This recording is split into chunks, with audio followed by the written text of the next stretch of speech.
সুপ্রিয় শিক্ষার্থীরা, আশা করি তোমরা সবাই ভালো আছো, সুস্থ আছো।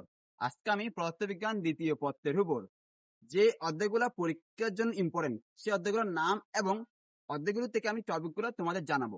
প্রথমে আসি ফিজিক্স দ্বিতীয় পত্রের তাপ গতিবিদ্যা। এই অধ্যায়টা খুবই গুরুত্বপূর্ণ।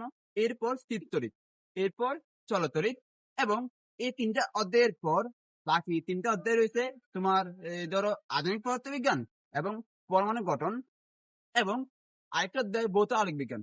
এই 6টা অধ্যায় পড়লে আশা করি তোমরা 5টা সিকিউ কমন পাবে এবং কোন টপিক গুলা পড়তে হবে সেটা আমি তোমাদেরকে জানিয়ে দিচ্ছি। তো তাপগতিবিদ্যা থেকে তোমার সবচেয়ে বেশি ইম্পর্টেন্ট এবং গুরুত্বপূর্ণ টপিক হচ্ছে যে কার্নো ইঞ্জিন, গ্রাফের ম্যাপগুলা এবং সমষ্ণ এবং রুদ্ধতাপীয় প্রক্রিয়ায় কৃতকাজ নির্ণয় বা এর তুলনা। এরপর আরেকটা জায়গা থেকে প্রশ্ন আসতে পারে এন্ট্রপি। আশা করি এই টপিকগুলো পড়লে তোমার তাপ গতিবিদ্যা অধ্যায়টা কভার হয়ে যাবে, অথবা এই টপিকগুলোর মধ্যে থেকে তোমার বোর্ড পরীক্ষায় সৃজনশীল প্রশ্ন আসবে। এরপর আসে স্থির তড়িৎ। স্থির তড়িৎ থেকে তোমার বল, প্রাবল্য এবং বিভব এই তিনটে টপিক মিলাই একটা সৃজনশীল হইতে পারে। এবং আরেকটা টপিক হচ্ছে যে তড়িৎ দ্বিমেরু বা তড়িৎ দ্বিমেরু ভ্রামক, এর কনসেপ্ট গুলা থেকে একটা সৃজনশীল হতে পারে। লাস্ট আরেকটা টপিক সেটা হচ্ছে কি ধারক ও সঞ্চিত শক্তি।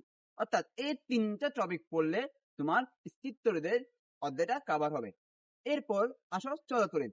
চলতড়িৎ থেকে তোমার কৃষক সূত্রগুলা, মেনলি ক্যাবিএলটা, ক্যাবিএল এর সাহায্যে কোন বর্তনীর কোন রোধের তড়িৎ প্রবাহ বা বিভব পার্থক্য নির্ণয়।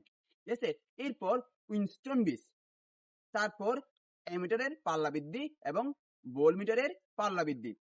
এরপর শেষের দিকে আরেকটা টপিক আছে জুলের তাপীয়কী, এটা লেস ইম্পর্টেন্ট, জাস্ট একটু দেখে যাবা, বুঝতে পারছো? অর্থাৎ এই টপিকগুলো পড়লে তোমার চলতড়িৎটা কভার হবে। ও আরেকটা খুবই ইম্পর্টেন্ট জিনিস বাকি রয়েছে চলতড়িৎ থেকে, সেটা হচ্ছে কি তোমার বর্তনীর তুল্যরোধ, বুঝতে পারছো, এবং কোষের সমবায়। এই টপিকগুলো পড়লে তোমার চলতড়িৎ অধ্যায়টা কভার হবে। তো এরপর আসো অধ্যায় 8 থেকে ইম্পর্টেন্ট টপিকগুলো হচ্ছে যে তোমার ফটো ইলেকট্রিক ক্রিয়া এবং কম্পোনেন্ট ক্রিয়া। এরপর আরো তিনটা জিনিস বাকি আছে, সেটা হচ্ছে যে তোমার আইনস্টাইনের আপেক্ষিক সূত্রগুলা, মানে আইনস্টাইনের তোমার কাল দীর্ঘায়ন, তারপর বল বৃদ্ধি, তারপর দৈর্ঘ্য সংকোচন, এই টপিকগুলা। তাহলে এই টপিকগুলো পড়লে তোমার অধ্যায় 8টা কভার হবে। এরপর আসি অধ্যায় 9, পরমাণুর গঠন। ঠিক আছে, এই অধ্যায় থেকে তোমার অধ্যায় টপিকটা বেশি ইম্পর্টেন্ট এবং অধ্যায় বাদে তোমার যেগুলো বাকি রয়েছে সেগুলো হচ্ছে কি তেজস্ক্রিয় ক্রয়সূত্র, রিলেটেড ম্যাথ, বুঝতে পারছো?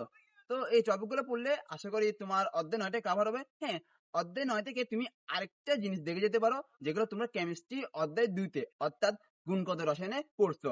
তোমার কোন একটি কক্ষপথের ব্যাগ, ব্যাসার্ধ, শক্তি, এই রিলেটেড ম্যাথ গুলা, বুঝতে পারছো? অর্থাৎ এই টপিকগুলো পড়লে তোমার অধ্যায় 9টা কভার হবে। এরপর আসো অধ্যায় 7।